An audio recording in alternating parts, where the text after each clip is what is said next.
Welcome to The Yard, where faith and sports collide. I'm Marcus Preciado, the host, and we're going to have a great show for you here today. But as always, want to introduce the lovely and talented Jefferson Drexler. Say hi to everybody in podcast land, brother. Welcome back to The Yard, where faith and sports collide. We're here with Coach Marlon Gardinera, who's going to talk about how faith and sports have collided in his world. Coach, that's what this part is all about. You know, it was fun whooping up on you, whooping that tail up on some golf. Thanks for treating me like a loved guest.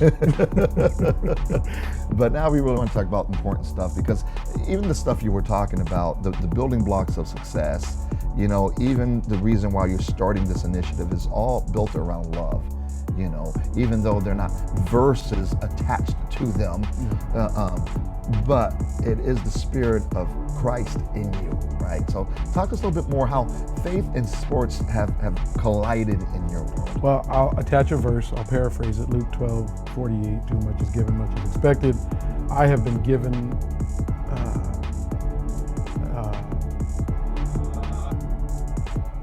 trying to keep it together. I've been given so many blessings. My walk started at a very young age of 3, Brooklyn Tabernacle Church in Brooklyn, New York, where my Aunt Debbie introduced me to the Lord, introduced me to the church. It was the music. It was like some guy, I think she said his name was Tyrone, playing the organ. Had never heard an organ before. Move up 5 years to 1978, a year after we get here to California. I've got some cousins that go to Bayview Baptist Church in San Diego. I get there and the choir is howling. It was the music again. I went to Bayview Baptist Church for 30 years on my own. By that I mean, my father had questions and wanted to speak directly to God, he said, to get some answers before he committed.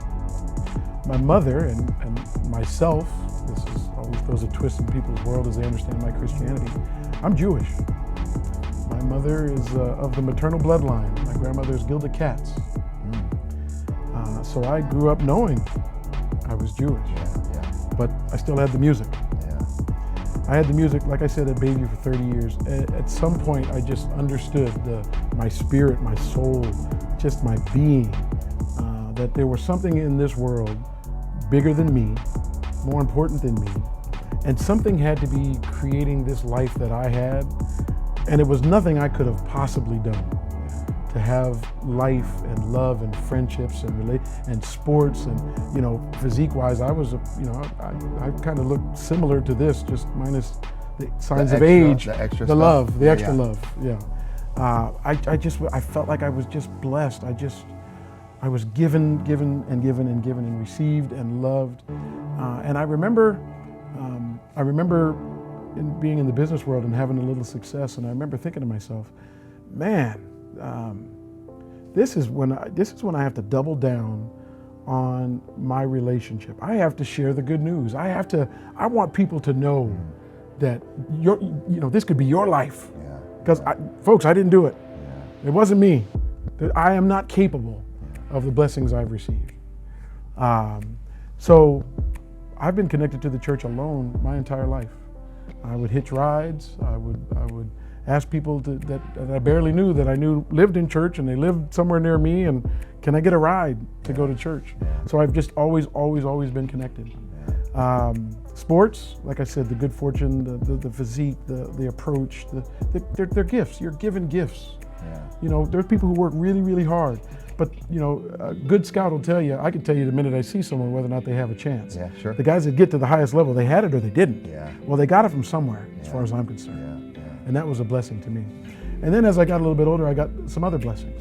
I have a rare disease called amyloidosis. First thing I noticed was pain in my hands and feet. It's like hanging on the monkey bars, but you let go because it burns, right? You can't hold on forever. I also have chronic kidney disease. I was given that blessing, and I know that sounds crazy. Then I was given the amyloid protein on my heart, at which time they told me I had a year or 2 to live. Another blessing. I know that sounds crazy. And then I got the panic of finding out that maybe a liver transplant could help prolong your life. But I was given 12 to 24 months to live, and at month 17, I still didn't have a liver. But I still had Jesus. Now, I started to have some questions. I've fallen out of my faith once. I had all those blessings. I had 2 little boys, 2 and 4 years old. College, sports, relationships, connections, just the way you would think he would want you to have it. Yeah. And then he says you're going to die and your kids aren't going to know you. So how long ago was this, Coach, when you got that information? December 27th, 2007. Wow. I was told that you have a rare disease, there is no cure.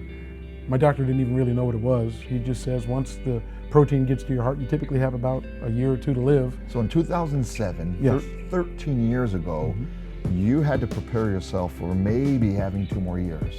Yes. And when you hear a year to 2 from a doctor, it's not 2 years. You've got a year. And if you get lucky, you get that from a year to 2 years. So the hardest part at the time for me were my sons. They didn't know Jesus. I hadn't given them the lessons that I was lucky enough to have received, blessed enough to have received from my father.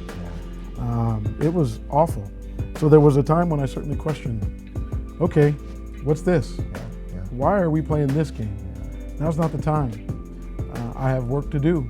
I have work for you, Lord, to do. What are we doing? Why is this happening?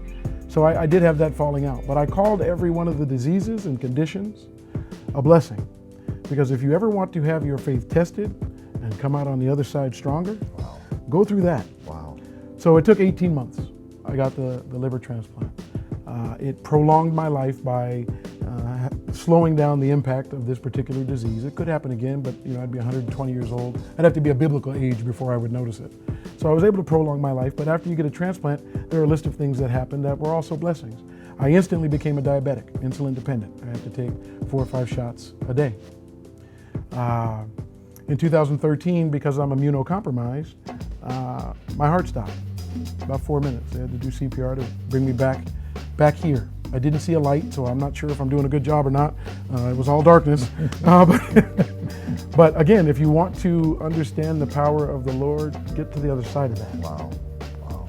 So getting diabetes, dying, being in a coma for a week, being crazy for another week because they gave you so many medications while you were in the coma and they didn't know what was wrong with you, that they thought maybe you had brain damage from the combination of all of those things. Get to the other side of that and then ask me about my faith. My life is a blessing, and I've had experiences that one might think would be horrible. They weren't. They were just they were affirmations of the power of the Lord. They were affirmations that I absolutely can do all things through Christ. Who, man, you talk about strengthening somebody. And that's really powerful stuff, Coach. And let's just pick up with that verse.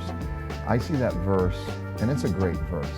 And I see it on people's bats, on their helmets, and they want to be able to do all things through Christ. And they think that means I can hit the home run, which certainly we can if you've experienced that, but they want to take it to mean I can catch the winning touchdown, and certainly they're capable of that. But the context, the Apostle Paul was sharing that verse.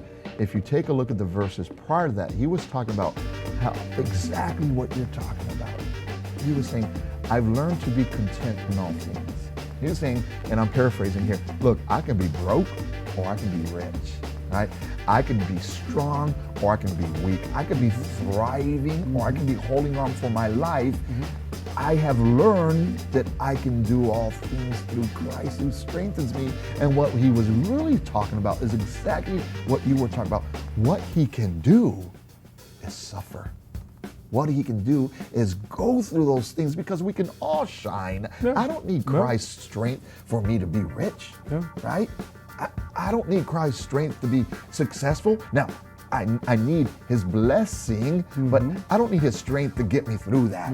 I can handle good times are easy. I can handle eating street tacos on my own, right? I don't need God's strength to get me through the street tacos, right? But the times in my family we had to just eat peanut butter and jelly, to make sure we can pay our bills for a while, he could get us through that. And that perspective is so key, Coach. So I've seen that valley. And appreciate the highs that he also gives me. And I try to use every gift and every opportunity I have, both to share the news about him and what can happen when you believe. So my connection has been strong since I was 3. Wow. So what would you say to somebody that's on the fence of where, I believe in God, but I really haven't been able to trust Jesus, or I really haven't taken that step because I've had hard times, because financially or health or relationships, and I don't really want to trust God. What would your encouragement be for those? Well, I'd probably try to help them understand they were probably relying on themselves through all of that. They were probably trusting themselves through all of that. Try that change. If it hasn't been working, listen, I've got this miracle cure. I've got this wonderful drug. I've got this powerful sunlight. It's Jesus. Try a different way. Your way can only take you so far. You can only eat so many street tacos. At some point, you have to be given the breath of life, and then the idea of having it forever. I would try Jesus, because most areas and ways and places that people fall short, they did that on their own. Try Jesus. And he won't let you down, even when others on the outside would think you're at the lowest you could possibly be. No, when I laid in that coma, little did I know I was rejuvenated. I was getting stronger and getting ready to come back and share the news. Wow. So for those of you guys watching, wherever you are, whether you're thriving right now, or maybe you're coming out of a season of struggling, or maybe you're in the heart of your struggle right now, regardless of where you are, I want you to take Marlon's words to heart and try Jesus. You know, you've tried things your way, and they're not delivering the results that you hoped for. So I encourage you, right there, just where you are, just cry out to God, cry out to Jesus, tell him to reveal himself to you. Spend time reading God's word, spend time in relationships that that people have tried Jesus and it's working. I love a verse in the Bible that says, taste and see that the Lord is good. So I encourage you to taste that. And then maybe you've tasted that and you're still struggling and you're in a spot of questioning. Well, it's big God. God is big and he loves you, and he can handle your doubts. He can handle your questions, but really, really give him an opportunity to answer them. And you'll see that you're loved, and every good and faithful thing, every good and perfect thing that you have is from your Father above. So thank you guys for tuning in to The Yard. God bless you guys. We want to say a huge thank you to Christian Podcast Central for supporting us and being a part of this journey, as well as our YouTube channel. We encourage you to tune into our YouTube channel, subscribe. We archive every episode there, as well as some other great things going on here in The Yard. God bless you guys, and we'll see you next week.